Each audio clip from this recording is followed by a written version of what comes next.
nag-greet siya sa mga bata. Nag-smile siya sa mga bata. Sus mga kabisdak, ang pogi man. Ang ganda ng tikas. 4월면 이거는 만들어. 4월 마. Nakita ko kasi yung pagbangga ng sasakyan doon sa aking kotse. Medyo na ako mga kabisdak. Na trauma ako kasi. Yan, sakay po si Daddy Insoy dyan sa bus galing Chunchon. Nagkuha po siya sa result ng examination ni Little Insoy.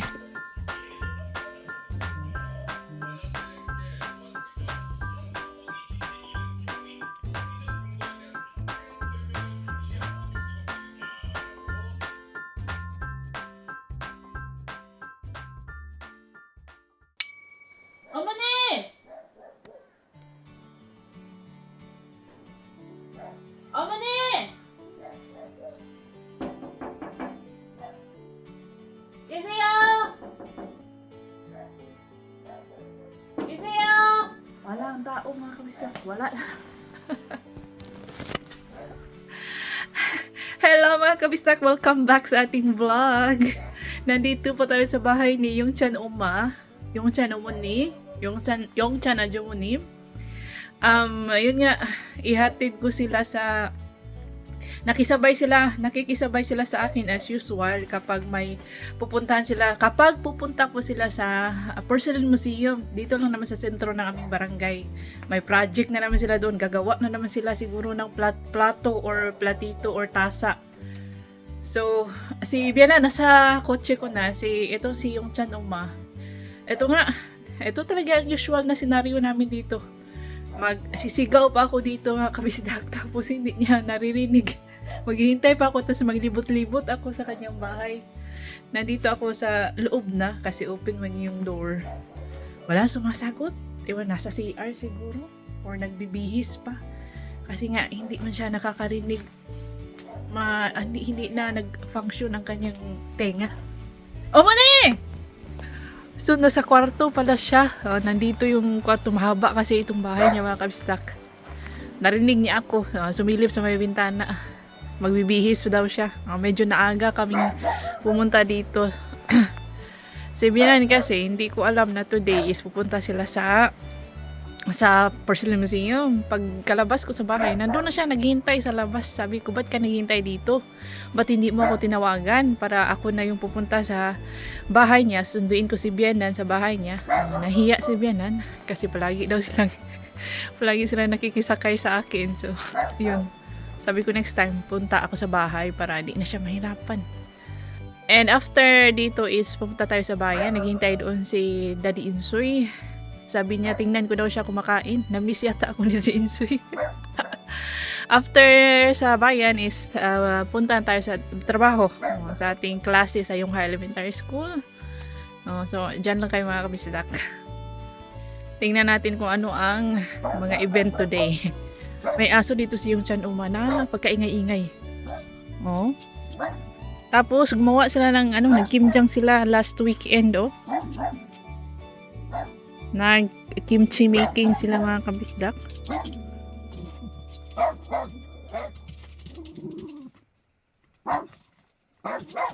Ayan na, nakalabas na po si Yongchan Oma, Yongchan Omonim.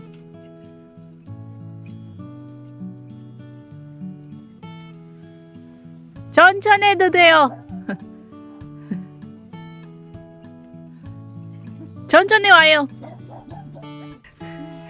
Sa kakamadali, nagmamadali na. Hindi na naisuot yung sa loob ng kotse na lang daw niya isuot yung kanyang medyas. 천천히 가요. 내가 진짜 내다봤지. 이거 처음 왔잖아. 나 다시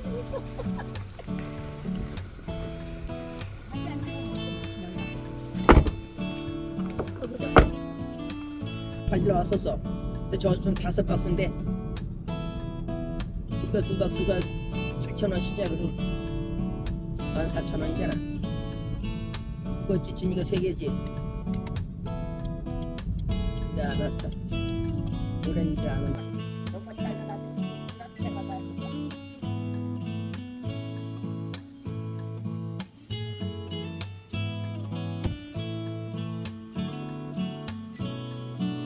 네.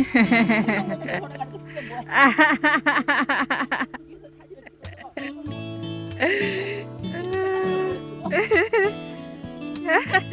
안녕히 계세요. Si Yongchan Uma ay isang cool ajuma mga kabisdak. Siya po ang pinakamabait na ajuma dito sa aming barangay. Kaya friend, kaya malapit po siya kay Bianan. Hindi ko na naabutan si Daddy Insoy. Tapos na siya kumain mga kabisdak at nakalarga na yung sumakay na siya sa bus papuntang Chuncheon City. Before tayo papasok sa ating klase ay bibili muna tayo ng drinks dito sa convenience store.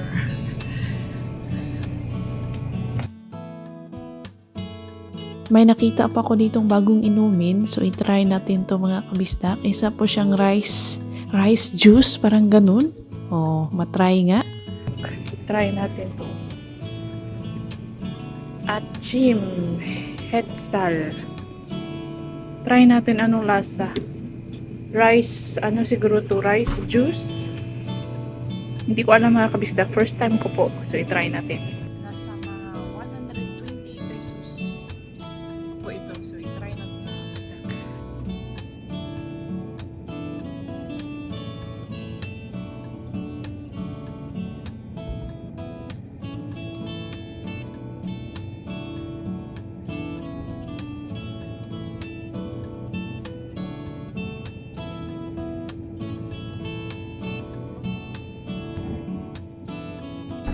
At may ingredients dito na galing sa Pilipinas.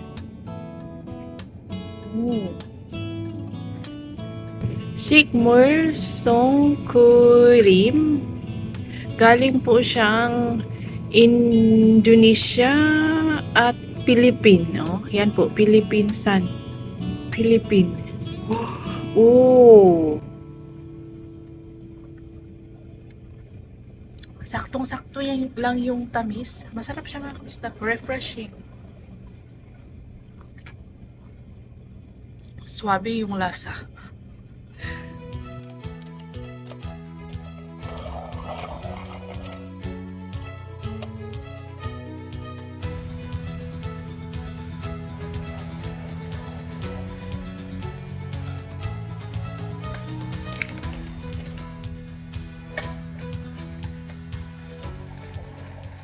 Ito po ang panghuli ko na klase, mga grade 1 students. So, expected na maingay at maligalig po itong mga batang to.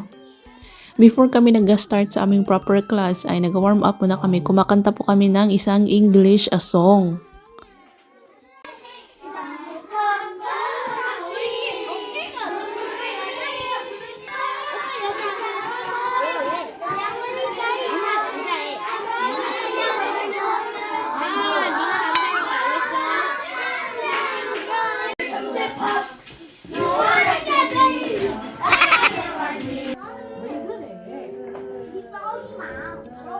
싸우면 이거는 안 들어.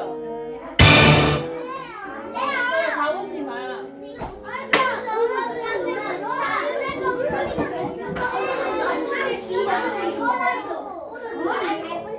야. And yes, hindi po buo ang aming araw kung walang away na nagaganap. Itong kinakausap ko, nag-away yan dahil itong pink na babae, malakas daw masyado ang kanyang boses, nasasapawan itong nakaputing babaeng kinakausap ko. Tapos sa likod naman, kanina may nag-away kasi yung isang lalaki, ini-insist niya na mas kamukha niya si Mystery. Yung kaklase naman, sinasabing hindi mo kamukha si Mystery. O yun. May 3 kanta po silang nire-request sa akin, itong Soda Pop, Golden at Your Idol. Itong Your Idol, paborito ng mga lalaki dito sa likod. O, tingnan nyo, tumatayo na nga yung isa at nag-ano-ano na, nagsayaw-sayaw na.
After ng ating mga kanta ay proceed po tayo sa ating class lesson. Clothes po ang aming lesson today. So t-shirt ang una kong tinuro na vocabulary, t-shirt. Sabi ko magtaas kamay ang mga nakasuot ng t-shirt. Yung isa is kahit na nakalong sleeve, ini-insist niyang t-shirt daw kasi kapag fino-fold niya, nagiging t-shirt na daw. Ha? Ay naku, to mga batang to talaga.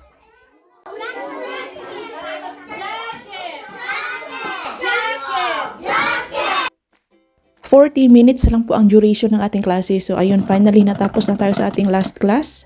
At may nakita ako may pa-event pala si librarian namin. May mga bola dito na may mga pangalan sa loob. Tapos may para-full draw sila. At may isang event pa sila, Pepero Day kasi last November 11. So from November 11, from 11 a.m. ay may pa-event sila. Kung sino yung pupunta dito sa library ay makakatanggap ng mga snacks. Tapos na po ang ating klase. Uuwi na tayo sa bahay mga kabisdak.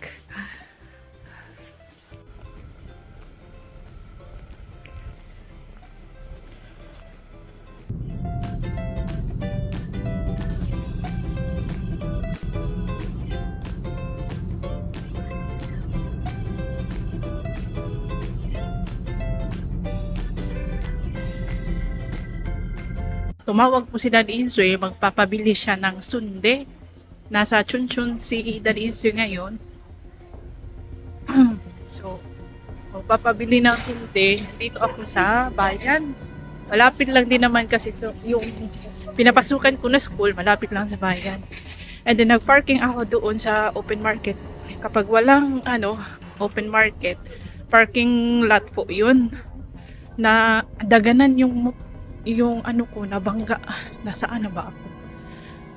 Nabangga yung yung aking sasakyan yun sa front. Ipakita ko sa inyo mamaya. Umatras yung nasa unahan ko na nag-park.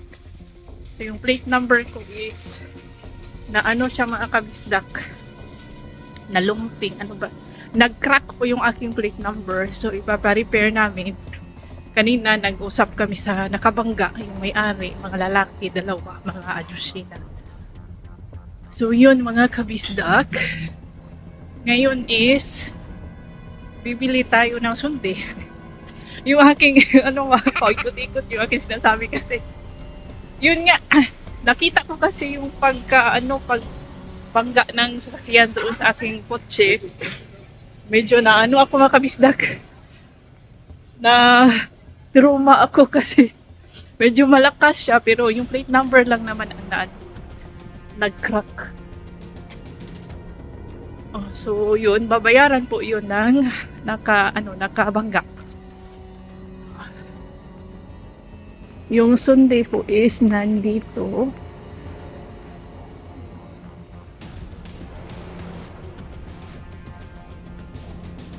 Bibili sana ako ng atay na manok, kaya po ako nag-park doon. So, nalimutan ko yung aking atay ng manok. Naano pa ako sa pagkabangga ng aking sasakyan. So, ayun na, malamig pa, plus yun pa ang nangyari. Ay, nakainom siguro yun sa Edushi, pero hindi ako sure. Familiar naman siguro kayo sa sundae, no? Sundae yung mga steam na laman loob ng baboy. Nakabili na tayo mga kabisdak. Ginamit ko po yung panalunan. Ginamit ko yung gift cash na nakuha ni Daddy Insoy noong pa-award bilang best resident, best kagawad, best citizen, parang ganun sa aming barangay. So yun mga kabisdak, pa ako, nag-loading pa ako sa nangyari sa aking kotse pagka dating ko doon sa tindahan ng sundae. Parang sumisigaw man yung may-ari kasi alam nyo kapag mga adyuma na kapag matatanda na, sila kapag makipag-usap mga kabisdak, parang sumisigaw, parang galit na galit. Pero normal lang po yun sa kanila, ganyan talaga ang mga adyuma. So yun guys, ang daming ganap today. Pumasok lang ako tapos paglabas ko dito sa outside world, ang dami ng ganap. Ay. Ito yung public market, open market na sinasabi ko sa inyo. May mga stalls po dito na open 7 days a week.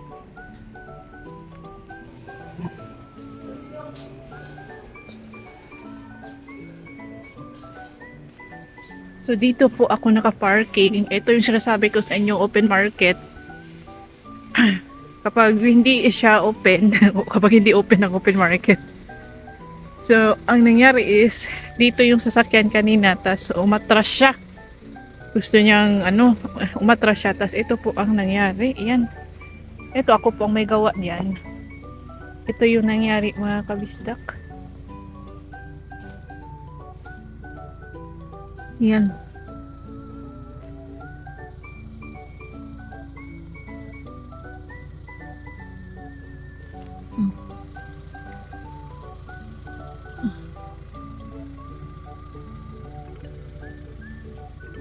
Yung plate number is nalumping si Zach.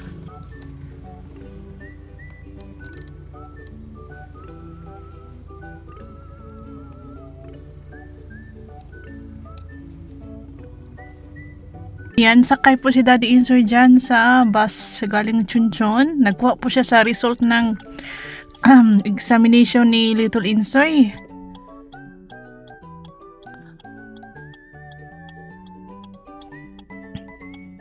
Uy, nagpagupit pala. Shush. Ani, who cut your hair niya? Barber niya?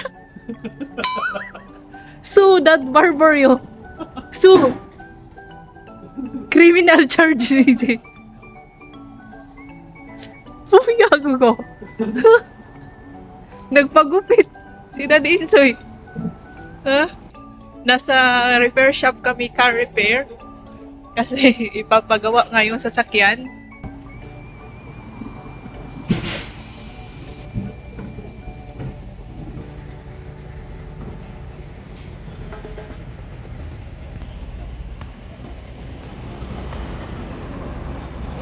여자하고 하면 이렇게 없었거든요. Ito daw kami dapat magpaayos mga kabisdak. Nasa kabila lang naman.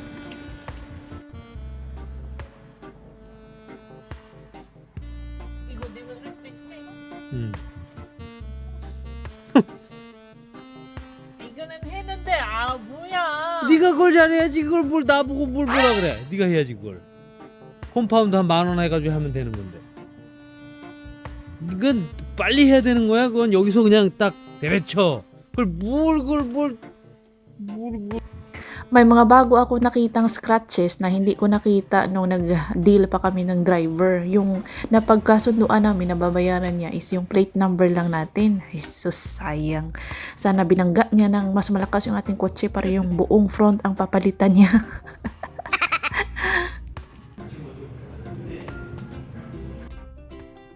Nag-drop kami dito sa convenience store papunta sa aming barangay para bumili ng black pepper. Wala na pala akong black pepper sa aking kusina, mga kabisdak. So, may ikwento pala ako sa inyo, mga kabisdak, na today, di ba, nag-teach tayo sa, ang work natin is sa yung elementary school. So, while nasa English classroom ako, nasa kabila yung library. Tapos yung library namin, bookshelves lang yung nakaseparate. Nakita ko yung may chika ang mga estudyante sa akin na may bago daw silang teacher sa grade 4. Bagong homeroom teacher ng mga grade 4 students. So, sabi nila, Susinim, nasa likod daw, nasa library daw yung bago nilang teacher. So, naano ko mga kabistak, nakita ko siya, then nakita din niya ako kasi tumatawa siya, nag-greet siya sa mga bata. Nag-smile siya sa mga bata. So, mga kabistak, ang pogi man. Ang ganda ng tikas, ang ganda ng tindig, matangkad. Maganda yung ito yung gusto ko sa lalaki, yung crush ko sa lalaki, yung medyo malapad, yung proportion lang ba sa katawan na malapad yung shoulders, matangkad, pogi, tapos teacher. Ang cute siya na pogi, na mabait, na may crush ako sa kay grade 4 teacher, mga kabisdak. So hindi na si cashier ang aking crush. Crush ko na si may bago tayong crush, yung ating grade 4 students. Grade 4 teacher sa yung elementary school. Ichichika ko siya kay Daddy Insoy. Kapag may mga chika akong ganito kay Daddy Insoy, tinatawanan lang niya ako. Sasabihin niya, hindi ka papansinin nun. Crush lang naman, pampaano ba? Pampalakas ba? Oh, kanina kahit na mga pasaway yung aking mga estudyante ay nawala yung aking 이거 naging 순대 soft si 먹을래? Ajuma. Ha? Sunday? Ang 먹으라고? 안 먹어도 돼? Sino ang nagupit kay Daddy Insoy?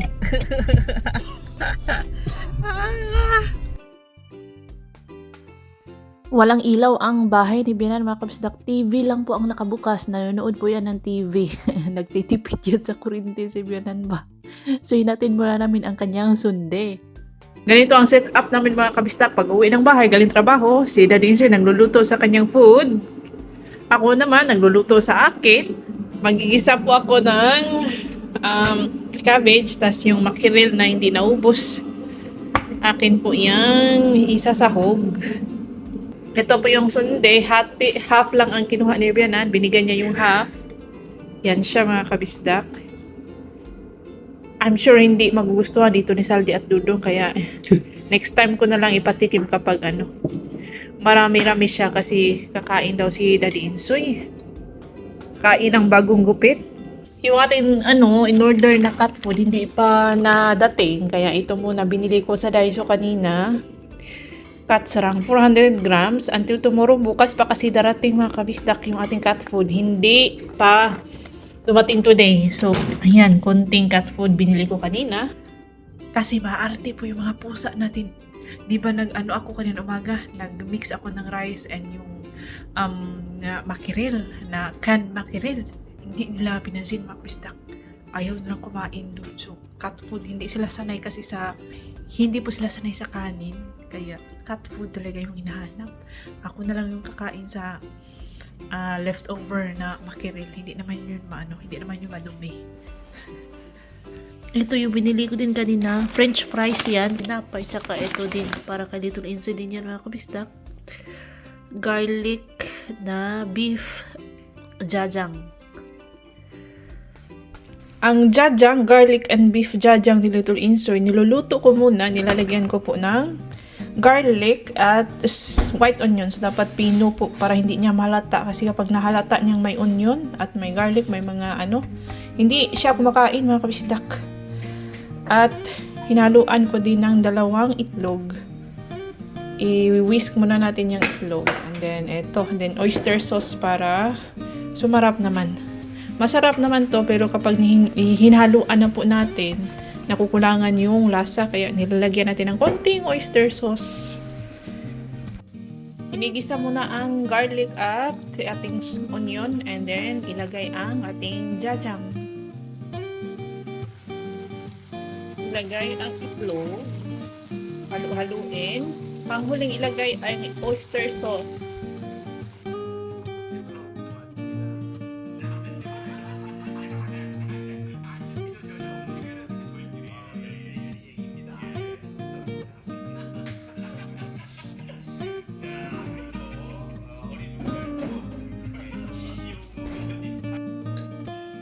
Hindi daw masarap ang kanyang niluto na giranji.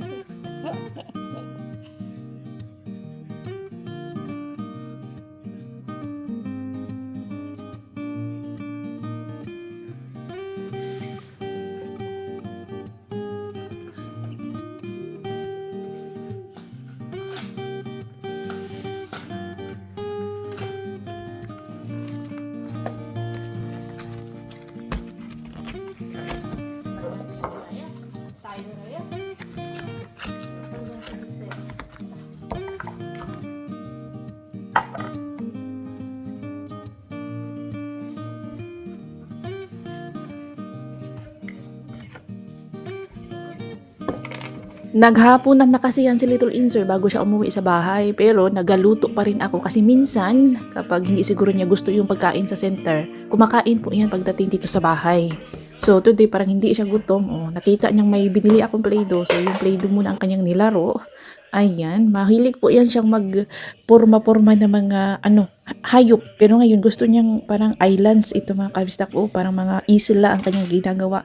Yung kanyang food is nandito sa gilid. Hindi po niya pinapansin. Maraming salamat po mga kabisdak sa inyong patuloy na panonood. Sa mga tumapos talaga sa video na nanonood hanggang dulo at hindi nag-skip ads. Maraming salamat mga kabisdak sa inyong suporta at pagmamahal. Shoutout kay Ma'am Johanna Angal in Cotabato City. Kay Ma'am Ruth in Cainta. Kay Mami Aligring in San Carlos, Pangasinan. Hello kay Ma'am Josephine Gomez in Jensan. Ma'am Maria Cristel Joy de Vera in Pangasinan. Shout out to Ruby TV Vlogs and sa mga kasamahan niyang Floris in Qatar. Hello kay at COC Mama. Salamat po sa panonood. Shout out taga Butuan City in Mindanao. From Ma'am Lani Pitogo. Hello sa inyong lahat dyan. Hello kay Ma'am Divina Gracia Kapalaran. Shout out at Live Loveness in New Jersey, USA. Thank you so much for watching. Hello kay Ma'am Jasmine Garlitos, kay Ma'am Jemery V in Iloilo. Hello kay Ma'am Christine May Ibanez. Hello sa inyong lahat dyan. At belated happy 4th birthday last November 15 kay Peyton Claire Manglalaan in Ilocos Norte. Happy 15th birthday today, November 16 to Ezra Hezekiah Argilia. Happy birthday! Shout out Ma'am Yolanda Manalaysay, Ma'am Marjorie Ledesma in Bacolod City. Shout out at Mabaldon na nagbaraton sa ating mga vlogs. Thank you so much! Shout out Ma'am Martha Arkin and family. Hello kay Ma'am Rosalie Torres in Hong Kong. At kung mapapansin nyo, di ba yung mga drawing Little Insoy dati, yung mga mukha is mukha lang talaga. May mga mata, may bibig, ganun mga kabistak. Pero today, masaya ako kasi may na-develop siyang bagong skill itong pagkukulay sa mukha. Pula na yung sa bibig, yung lips nilalagyan niya ng color red, yung mukha nilalagyan ng color yellow. Oh, may bago siyang natutunan mga kabistak. Ay, very good. Masaya po ako today kasi nga may bagong skill po ang ating Little Insoy.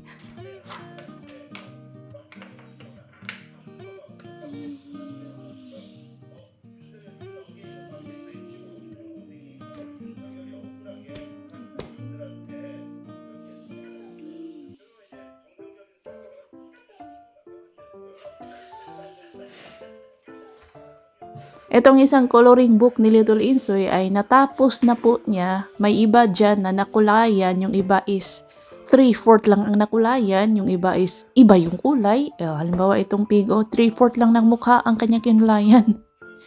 Tapos yung iba dito wala. Yung mga hayop na gusto niya like dog, yan po ang kanyang kinukulayan. Minsan nasusunod niya yung kulay. O kapag good mood yan, nasusunod yung kulay, nakikinig yan sa akin. Pero kapag hindi good mood, wala na itong tiger niya. Parang galit na galit man ang kanyang tiger. Yan. Marunong na din siya mag-follow ng mga linya. Ganun po ang kanyang ginagawa sa ngayon. Maraming salamat po kay Miss A and family dyan sa Maryland, USA sa pagpapadala ng mga toys ni Little Insoy. Yung fidget. Alam niyo yung fidget, nilagay niya sa aming lamp. Yung fidget, yung diamond painting, yun po ang ginagawa. Yung Play-Doh ay natapos na po niya.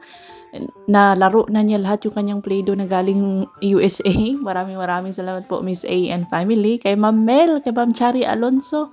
Maraming salamat po sa inyong lahat, sa inyong pagmamahal kay Little Insoy. Kay Ma'am Almel Milianes in Tagbilaran City, Bohol. Maraming salamat Ma'am Almel. Shoutout to Ma'am Millie Ang and Liam. Salamat po sa inyong panonood. Fighting po dyan, Mami Millie.